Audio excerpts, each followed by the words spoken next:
আসসালামু আলাইকুম। মানুষ নাস্তা খায় সন্ধ্যায়, আমরা দেখেন প্রায় 8:30 বাজে এখন নাস্তা খাইতেছি। মানে কি আমাদের কোনো খাওয়ার কোনো টাইম টেবিল নাই, খিদা লাগে খাইতে হইব। এই যে ফ্রেঞ্চ ফ্রাই, এখানে হচ্ছে চিকেন বল আছে, সসেস আছে, তারপরে হচ্ছে এই নাগেটস আছে। আবার এই দেখেন কফি বানানোর জন্য দুধ জাল দিতেছি।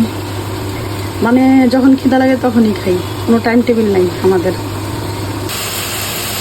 সরষেগুলো হয়ে গেছে, আমরা খাবো ইনশাল্লাহ।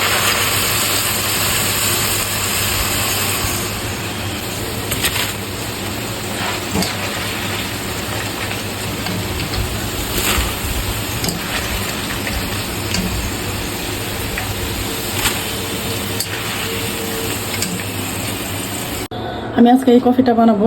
এই যে দুধটা জাল দিয়ে নিছি, এইখানে একটু বেশি দিব কফি।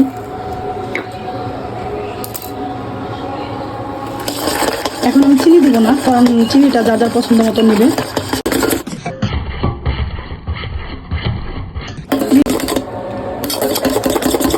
আলহামদুলিল্লাহ কফিটা হয়ে গেছে। এখানে আমি অল্প একটু কফি দিয়ে নিলাম, একটু তিতা তিতা লাগবে, মজা লাগবে।